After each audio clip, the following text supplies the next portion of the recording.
আসসালামু আলাইকুম, সবাই কেমন আছেন? আশা করি সবাই ভালো আছেন। আমরা আলহামদুলিল্লাহ ভালো আছি। তো ঈদ তো চলেই গেল। তো আমার ভিডিওটা দেওয়া হয় নাই। একটু লেট হয়ে গেছে। আর ইদানিং আমার ভিডিও দিতে অনেক বেশি লেট হয়ে যায়। তো রোজার ভিডিওগুলো এবার ভালো মানে দিতে পারি নাই। ১ টা না ২ টা দিয়েছি, যাই হোক। তো আমি ঈদের দাওয়াত ছিল ননদদের আমাদের বাসায়। তো আমি ওদের জন্য রান্না করছি। তো এখানে প্রেশার কুকারে গরুর মাংসটা বসায় দিয়েছি। তো ঢাকনাটা লাগছিল না, কারণ গরম তাপটা যদি পুরোটা থাকে তাহলে এটা লাগতে সমস্যা হয়। তারপরে এটা লাগিয়ে তারপরে আমার গরুর মাংস রান্না করা হয়েও গেছে। তারপর হচ্ছে রোস্টটাও অলমোস্ট হয়ে গেছে। আর এক চুলায় হচ্ছে আমি পোলাও বসাই দিয়েছি। তো আর ডিম ভুনা আর বেশি কিছু না, যেহেতু অনেক বেশি গরম, এই গরমে এত কিছু করতে ইচ্ছে করে না। তো আমি রান্না কিন্তু একটু দেরি করে বসাইছি। তো আলহামদুলিল্লাহ দেরি করে বসানোর পর আমার রান্না হয়ে গেছে। আর প্রেশার কুকারে গরুর মাংসটা বসাই দিলে খুব তাড়াতাড়ি হয়ে যায় রান্নাবান্না। তো এখানে আমি ২ পাতিলায় পোলাও রান্না করেছি। এর জন্য পোলাওটা অনেক বেশি সুন্দর হয়েছে, ঝরঝরে হয়েছিল। কারণ আমি হচ্ছে একবারে ২ কেজি এক পাতিলায় বসাই দিই। এর জন্য আমার পোলাওটা একটু আম চাল রয়ে যায়। তো এইবারে পোলাওগুলো অনেক সুন্দর হয়েছে। যেহেতু আমি আলাদা করে রান্না করেছি। তো আমার রান্নাবান্না শেষ। ইমনা হচ্ছে বসে আছে, ফুপি কখন আসবে? ও বসে, বসে মোবাইল দেখছে, বসে আছে না শুধু। আ এখন তো বাচ্চারা মোবাইল ছাড়া আর কিছুই বুঝে না। তো মোবাইল দেখছে ও। এখনকার বাচ্চারা মোবাইল ছাড়া একদম কিছুই বোঝে না। তো এখানে আমি খাবার বাড়ছি, কারণ আমার ননদ চলে আসছে। তো আমি হচ্ছে খাবারগুলো বেড়ে নিচ্ছি। তো এবারের আ রোজার মাসটা খুব ভালো গেল আলহামদুলিল্লাহ। মানে রোজাগুলো রাখতে একদমই কষ্ট হয় নাই। সব সুন্দরভাবে রাখা হয়েছে। কারণ ১ম রোজাগুলো খুব ভালোভাবেই রাখা হয়েছে। পরের বেলায় পরের শেষের দিকে আরকি একটু গরম পড়েছিল বেশি। তবুও কিন্তু কষ্ট হয় নাই। ভালোভাবে রাখা গিয়েছে আলহামদুলিল্লাহ। তো রোজার মাসটা ভালোভাবেই কাটলো। তো আমি হচ্ছে এই যে রোস্ট নিচ্ছি আর হাত দিয়েই নিচ্ছি, কারণ চামচ দিয়ে উঠতে আর চায় না। তো ভাবলাম আগে রোস্টগুলো হাত দিয়ে উঠিয়ে নিই, তারপর ঝোলগুলা দিব। তো এবার রোজা আলহামদুলিল্লাহ ভালোই গেছে। কিন্তু আমি এবার মার্কেটেও খুব কম যাওয়া হয়েছে। খুবই কম। আর অনলাইন থেকেই কেনাকাটা হয়েছে বেশিরভাগ। তো মার্কেটে যাওয়া পড়ে নাই খুব একটা।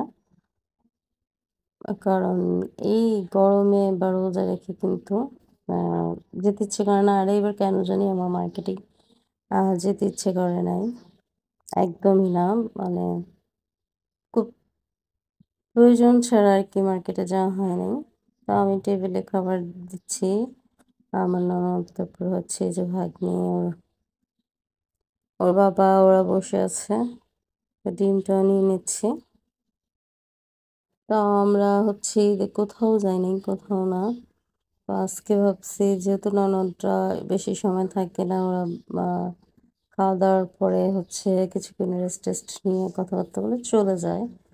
তো ভাবলাম ওরা চলে গেলে তো আমরা একটু বের হবো কোথাও।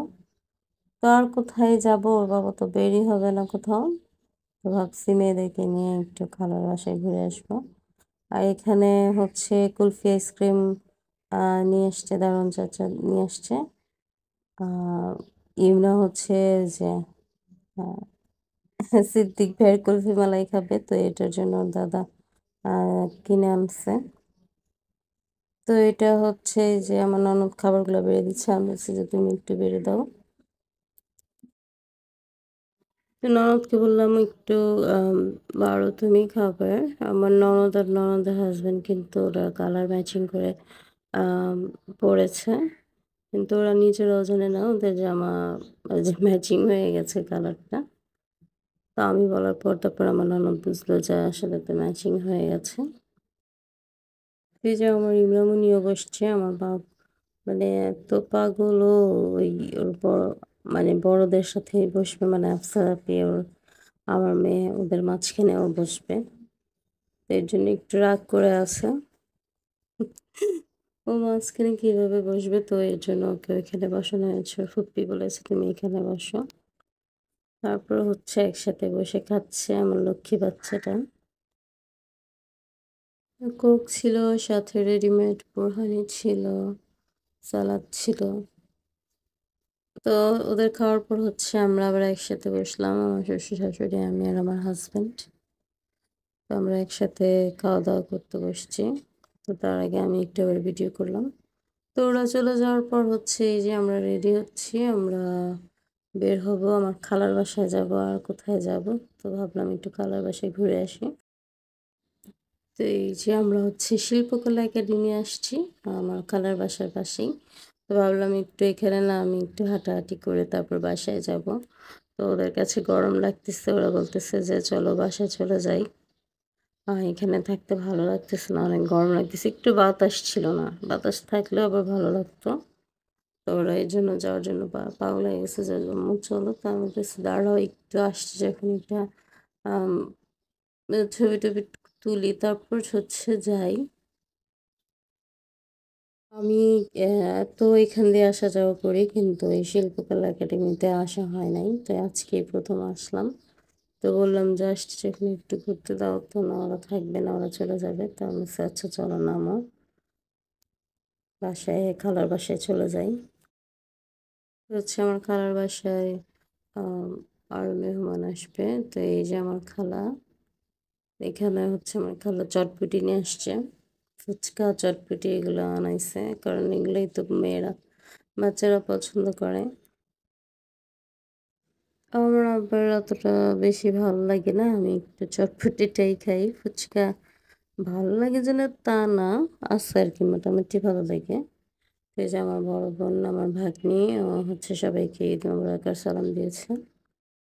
তো আমার বড় বোন হচ্ছে ওনার নাতনিকে ফোন দিয়েছে, কারণ আমার বড় বোনের নাতনিটা অসুস্থ, শরীর ভালো ছিল না, জ্বর। তো ওরও আসার কথা ছিল, তো ওর জন্যই আসলে আরো যাওয়া ওকে দেখার জন্য। তো কিন্তু ও আসতে পারে নাই, ও নাকি আসতে চেয়েছিল জ্বর নিয়ে, কিন্তু আনে নাই। তো ভালো করছে নিয়ে আসে নাই, কারণ বাচ্চারা শরীর অসুস্থ থাকলে বিরক্ত করে বেশি। তো এই তো আমরা খালার বাসা থেকে রাত্রে বাসায় চলে আসছি, ওদেরকে আইসা খাবার দিয়েছি আর ওরা খাচ্ছে। তো আমিও একটু নিয়েছি, আমিও খাবো, কারণ খুব ক্ষুধা লাগছে, যেহেতু অনেক রাত্র হয়ে গেছে বাসায় আসার পর। তো আসলে সাথে সাথে খাই নাই, বাসা আইসা ঘরটর গুছানোর পর, ঝাড়ু টাড়ু দেওয়ার পর তারপর হচ্ছে ওদেরকে খাবার দিয়েছি, আর আমিও একটু নিয়েছি যে খাবো। তো অনেক গরম পড়েছে, কারণ দিনের বেলা আমি হচ্ছে একটু খেতে পারি নাই, মানে খুবই কম খেয়েছি। তো এর জন্য আরো বেশি একটু ক্ষুধা লেগেছে। তো এর জন্য রাত্রে এসে একটু খাইলাম। তো খাওয়ার দাওয়ার পরে হচ্ছে যেগুলো ছিল সেগুলো সব বাবা আমার গরম করে বাটিতে ঢেলে রেখেছি, আর ঠান্ডা হলে তারপর হচ্ছে ফ্রিজে ভরে রাখবো। তো আমার ভিডিও যদি ভালো লাগে তাহলে অবশ্যই একটা লাইক দিন, আর একটু কমেন্ট করেন যদি ভালো লাগে, আর অবশ্যই একটু সাবস্ক্রাইব করে দিন। আল্লাহ হাফেজ।